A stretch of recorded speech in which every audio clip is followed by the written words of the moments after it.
It's STO Pick'em time, playoff style, and you know Kavanaugh's opened up a 5-game lead.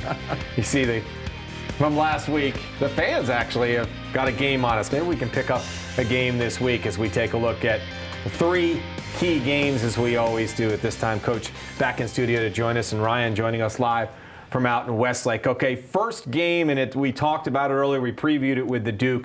X and Coleraine, it just seems like a rite of fall football for these two teams to get together. A 57-yard field goal. X tried at the gun back in week 3 to lose by 3. It's the closest that anybody's come to contesting Coleraine this year. Coach, Bombers or Cardinals? Who do you like in this one? All year long, I've been saying Coleraine's going to be the team to come out of Cincinnati. I've been saying it all year. I love Alfred Ramsby. I love their triple option. Now that he's got a passing game going, I'm like, this is the team. But I really struggled this week. I look at St. X's schedule.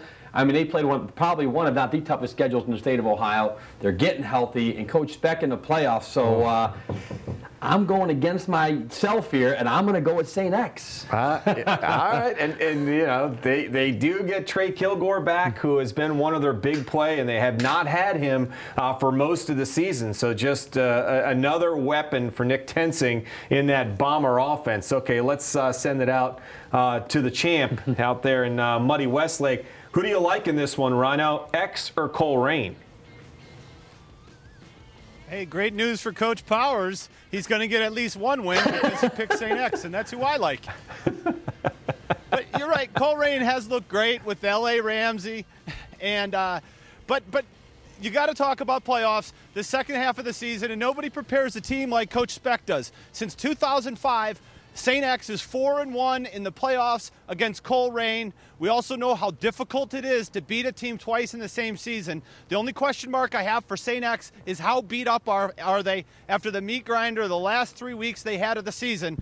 Regardless, Nick Tensing, Trey Kilgore, Milligan, all the boys are going to show up.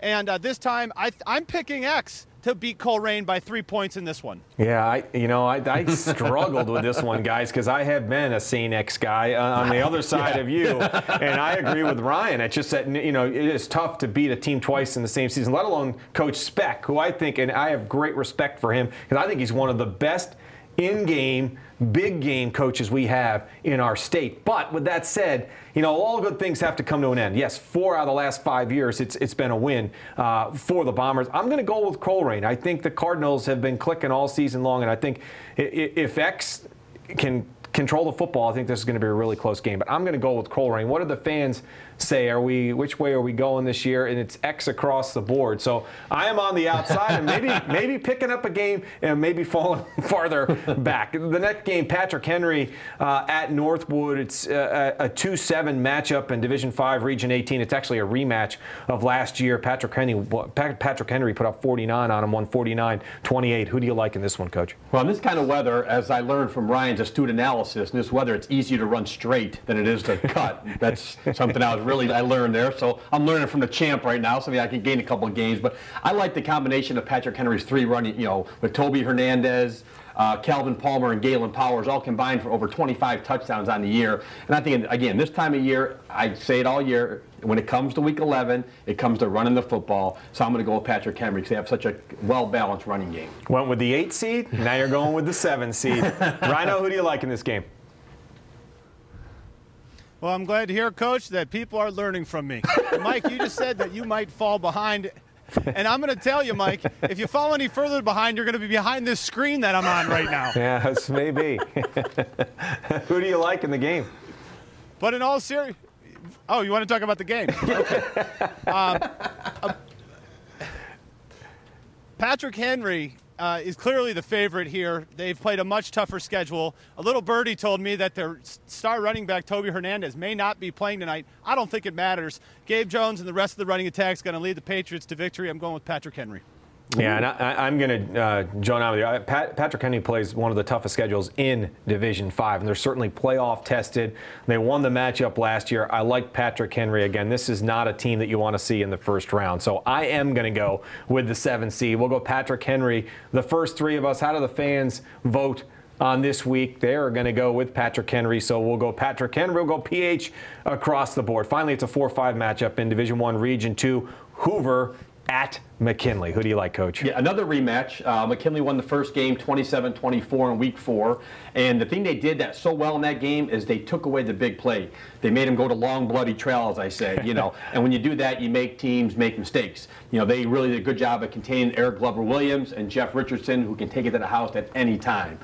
That being said, they may be without their starting quarterback today, Hoover. Don Lero, he may be out with an ankle sprain. I'm not sure. If he is out, you then put your best wide receiver, Luke Grandin, at quarterback. So that really hurts you at 2 spots then. So, and I just think speed kills, and when you have the ability to take it to the house at any time, that can change the tide of play a game at any time. So I'm going Canton McKinley. All right. Out to Westlake we go for this 4-5 matchup. Hoover McKinley, Rye. Well, Hoover certainly is one of the hotter teams in the playoffs coming in. They had that huge win a couple weeks ago over Glen Oak. But I'm going to agree with the coach. You can't have, even if their quarterback's at full strength, or even if he plays, he will not be at full strength. And Canton McKinley, they stumbled last week, but they showed a lot of moxie coming back against Massillon. I think that's a good test. Sometimes the loss in week 10 can make you better. And I think Eric Glover-Williams, Richardson, and, of course, Xavier McDaniel, the big guy up front, I think that's too much for, or Xavier McAllister. Xavier McDaniel is playing pickup basketball. But Xavier McAllister, I think it's too much, and I'm going with Canton McKinley.